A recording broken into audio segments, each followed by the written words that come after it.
it started happening again. And I know that this time I have to find Frogo and just get the proof that he does exist. And then everyone will finally believe me. Frogo, I'm coming for you. So yeah, it started happening a couple of days ago.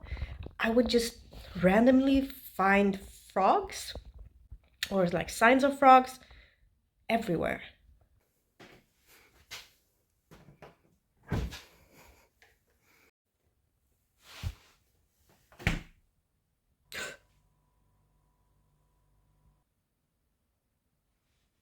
In my apartment, on my fridge, in my bed. And then I knew Frogo was near. Yeah. Because I saw him when I was young. I did. I recorded it. No one believed me. They thought I had done something with the tape or something. But now, I will find Frogo. Look, I think I see him. Yes, right there. See? It's Frogo. Wow.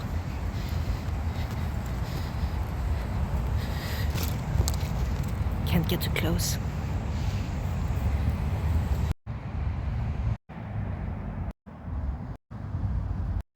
No, no, help.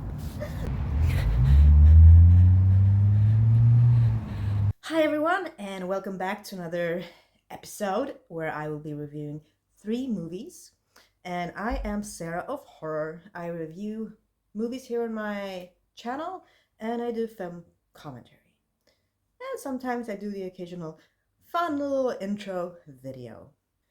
So today we'll be starting with a very special little movie called Frogman. So, Frogman is from 2023. It's directed by Anthony Cousins. It's starring Nathan Tomashuk, Benny Barnett, and Chelsea Grant, among a lot of people. The plot. This one, we have this character called Dallas. And when he was younger, he and his sister and his family kind of had an incident. They were filming something on their VHS kind of tape record player, and they caught something on camera.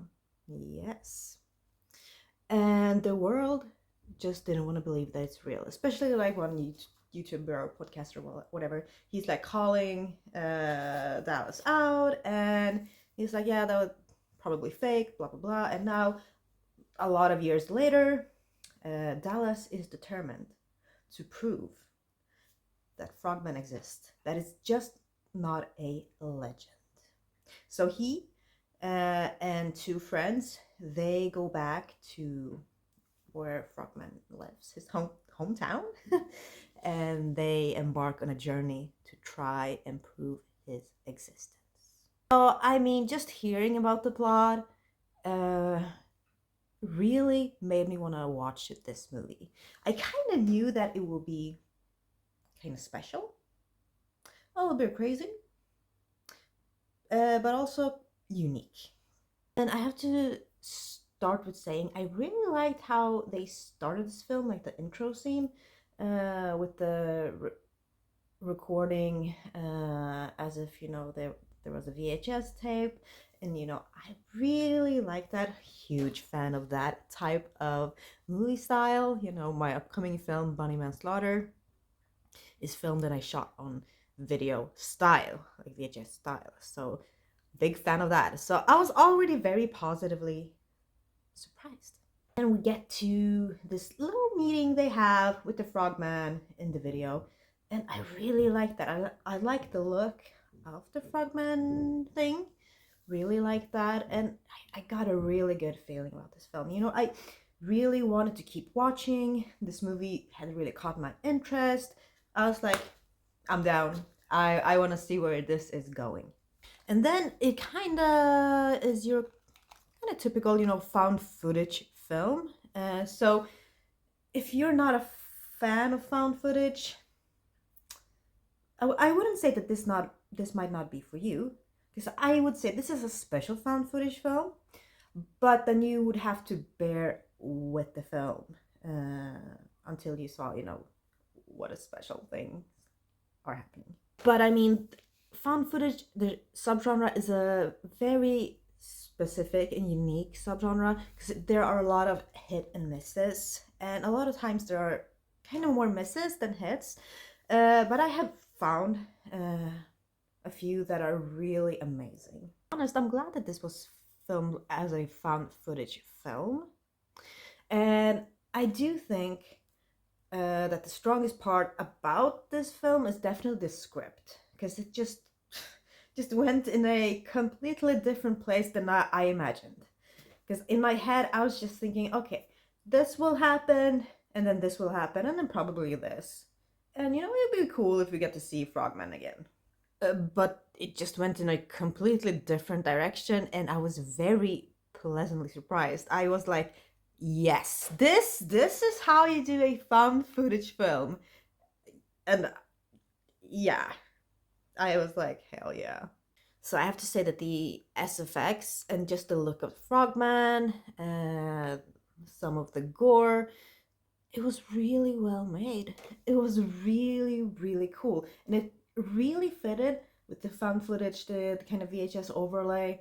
It, worked perfectly. Some of the dialogue is really fun. They're kind of interviewing people in this town about the Frogman, and people they're like, yeah, we believe in him.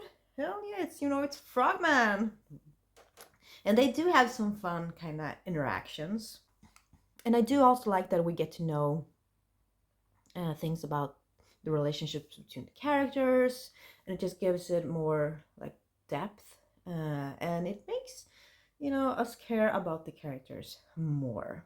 But obviously I was there for Frogman, like from the beginning. I was like, show me Frogman, show me Frogman, please just show me Frogman, talk about Frogman. Where is Frogman? Can someone just ask about Frogman? Please just talk about Frogman. But I do think that it was a fun concept. They had a really cool concept for Frogman. An idea that they turned, into a really good kind of villain, kind of, yeah, Frogman villain. And I think just the last 20 minutes were crazy. They were super good, and they really did. They make this film. They really do. Up until then, I was interested, but I kind of found that it was, your typical found footage film. But then when these things started happening, I was like, okay, now I understand why people are talking about this film, why people are saying that it's a bit unique and different. And yeah, I certainly agree with them. Also, the poster is super cool. It really is. It is also one of the things that kind of drew me in. I think it's a clever poster. Really love the colors. I really love that the trees and everything just makes a frog face. Very cool. If you do like found footage films, then definitely go watch this as soon as you can. But if you're on the fence about found footage films, you're kind of like, I don't, it's really not my thing. I don't know. But you really like quirky movies, horror films where things just take an unbelievable turn and you're like, what is going on? Please watch this film as well. But if you're not a fan of any of that, then I don't really know what to say. But I do hope that, as many of you do check out this movie. Okay, so what will this movie get? How many frogs will it get? I'm giving this one an 8 out of 10. Yeah, an 8 out of 10. This movie definitely deserves it, just because of those 20 last minutes for sure. Okay, so let's move on to review number 2. Hi again. Yeah, let's move on to review number 2. And this is a film that I first watched like many, many years back. And then recently I read the book, and then I rewatched the movie while I was reading the book. And it really just piqued my interest, and I really want to talk about this film. So I'm really glad that I also bought the book and read the books and just compare a lot of things. So the movie that I will be reviewing is The Ruins. And here's the book written by Scott Smith. The Ruins. It's from 2008. It's directed by Carter Smith. It's starring Sean Ashmore, Jenna Malone, Jonathan Tucker, Laura Ramsey, and Joe Anderson. So the plot. We have a group of people that are vacationing in Mexico. So we have Jeff and Amy, they're together. We have Stacy and Eric, they're a couple. And then while in Mexico, they meet this German man called Matthias. And Matthias's brother Heinrich is missing. And he asks the group if they want to tag along and look for his brother in these kind of Mayan parts where they have special kind of ruins. Yeah, that's why I call it the ruins, because they are going to search there. So, I mean, that is the basic plot. And, you know, while being in these ruins, they kind of discover why no one wants to let anyone go near the ruins. And if you enter a specific place in the ruins, yeah, then you're not going to come back from that. It was very fun reading the book because I've already seen the film. So before reading the book, so when I was reading the book, you know, I had everyone clear in my head, kind of saw how they looked, and then rewatching the film again, I could understand a lot of the things more with the relationship between the characters, much more. And I think every character, I think every actor that was put in this film was a good fit. Everyone fit their characters. There are a lot of things that happens in the book that doesn't happen in the film, and you know, vice versa, and things that they have kind of switched around, changed, and I don't really know if it's for the better or not, but I do think the book was really good. I also enjoyed the film a lot. I think I enjoyed the film a lot more when I rewatched it, actually. I have to say that I do really like the plot. It kind of moves along kind of fast. So we get to where they are going to the ruins quite quickly, as we should. The interesting parts kind of quickly. And while they are there, you know, everything is kind of drawn out, but in a good way, not in a boring way. But you know, we kind of feel everything because they get stuck in these ruins, and then you know, horrific things start to happen because of the things that are in the ruins. Yes, there are a lot of intense scenes, especially like one scene where one of the characters unfortunately have to have something cut out from them, and just the way that the SFX were done, the acting of this character, fantastic. Just the atmosphere, cinematography, just everything came together during that scene, and that was just such a wow moment, one of the strongest moments in the film, and that was fantastic. I had forgotten how amazing the SFX are in this film. They are super well made, very believable. There were like a lot of scenes where it was so believable. I was like, ooh, I was like, that's very well made, very believable. And yeah, like together with the cinematography, because they are in a, you know, very warm place. It, you know, feels like they're very dehydrated, and then the SFX, and it just feels really hopeless for them.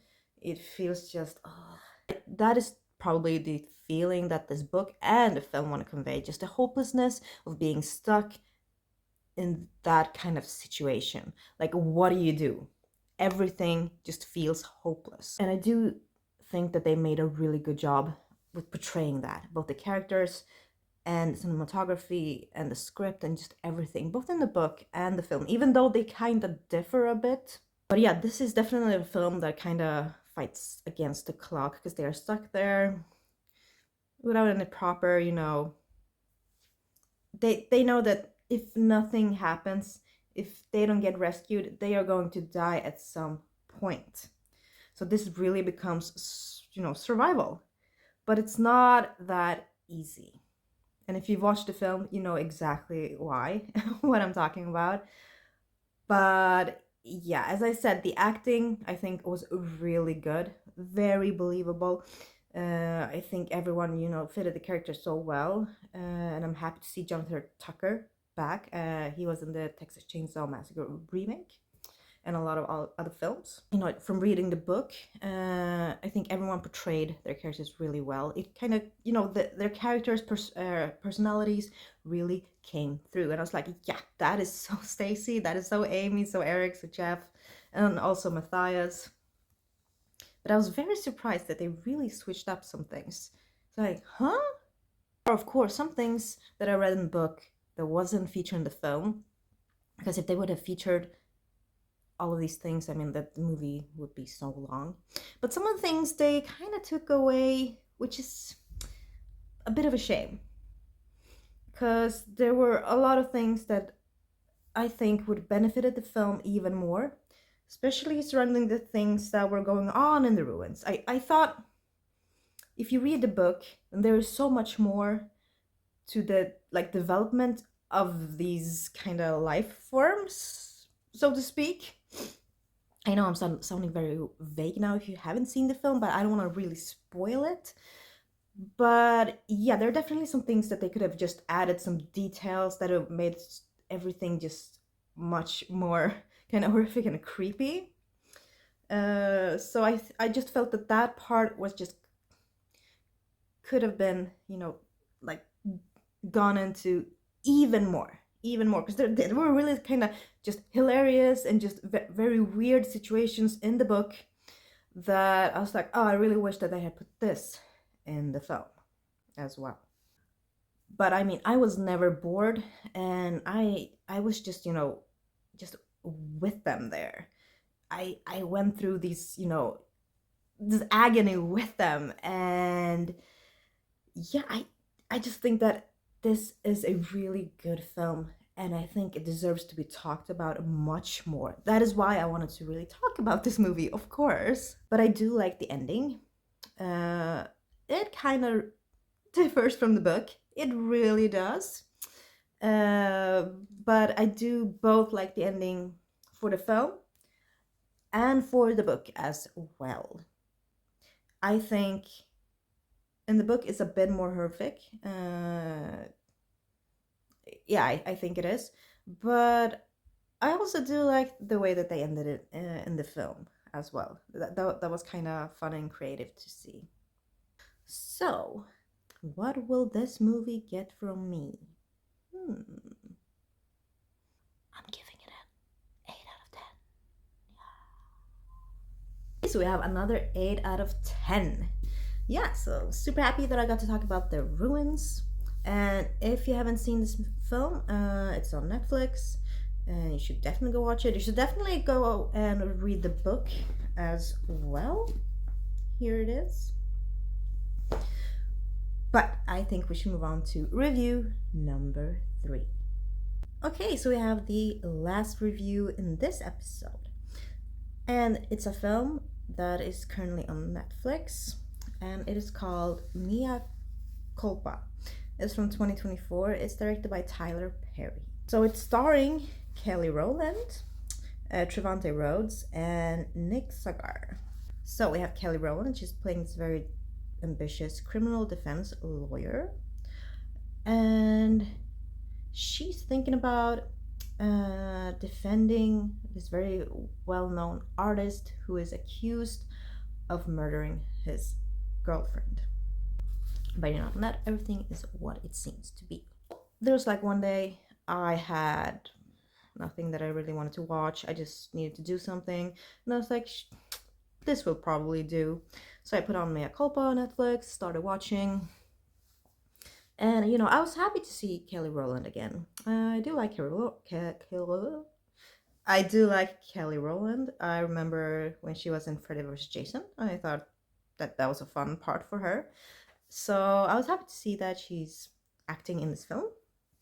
But I kind of had my reservations about this film, and yeah, I mean, let's get to the kind of like weakest part of this film, which is actually the script itself. The story just feels really weak. It feels like something we've seen 100,000 times, but done better. It doesn't really have those elements of surprises that I think Tyler Perry thought it kind of has, or that it kind of portrayed. But yeah, it just comes across kind of lazy and just not that good or surprising at all. I could kind of see a lot of the twists or a lot of the things that would kind of happen. I had a feeling it would be like, okay, this thing is definitely going to happen. And then it happened, and I was like, well, these people, something's up with this character, and yeah, that was the case. And of course, we also have that Kelly Rowland is married, and the husband's family or his mom, like especially, like they just hate her. But it's such an intense hate that you're like, it just feels weird. And I mean, this movie doesn't really stand out in any type of way. I mean, Kelly Rowland probably did what she could with the part, but it honestly wasn't that interesting. Uh, like I only continue watching because of her, but as I said, I wasn't that invested in anything. I don't think that the artist that she was going to defend was that interesting as well. Like, I didn't think that his character was that well written or interesting or something that I wanted to keep me watching and be really invested in the story and be like, oh my god, did he do it or didn't he do it? I was like, I really don't care if he did or didn't at this point. It's not that exciting. I think this movie wants to come off more exciting and kind of intelligent than it is, unfortunately. Really hoping for, that there would be like this kind of cool plot twist, or that maybe the third act would be really crazy, unbelievable. We would be like, what? But that never really happened. And as I said, nothing really stands out. Like, the music doesn't really stand out, the cinematography doesn't really stand out, just the directing, the script, like not a lot of things. But I was still happy to see Kelly Rowland. Uh, I mean, I wouldn't say that this film was horrible. It was just very meh. It's a film that feels very bland. As I said, there have been a lot of movies that have dealt with this exact same theme and done it just so much better. They are so much more interesting and so much more memorable. In a couple of months, I will probably have forgotten most of this film. Yeah. Yeah, because I've already forgotten a lot about this film. But yeah, I mean, the actors, they did what they could with the characters. So I'm not going to say a lot of negative things about that. But yeah, this is definitely one of the weakest films I've seen in a while, especially for this probably had huge budget, maybe like a higher budget than the movies that I usually watch. Let's put it like that. Yeah, and this wasn't nearly as interesting or impressive as those low budget films that I usually watch. It's just because this movie kind of lacks heart and passion. I felt that, drive that you really feel, oh my god, this director really wants to tell the story, really wants to show us this. It's just, oof, you can feel the passion project.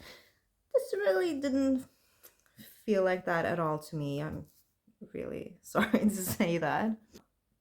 But yeah, so what will this movie get from me? I'm giving it a 4 out of 10. So yeah, a 4 out of 10, definitely the weakest film in today's episode. So thank you all so much for watching, and I hope you enjoyed this episode. Many more episodes to come, of course, and then we have Easter that is coming up. Maybe I will do something special for that. I will see what I will have time with, of course. But if you like this episode, please like and subscribe. It really helps me a lot when you like this or comment for the algorithm to get me back in there. And also, I'm trying to reach 2,000 subscribers, and I can only do it with your help because you are amazing. Thank you all so much for watching, and I'll see you at the next episode.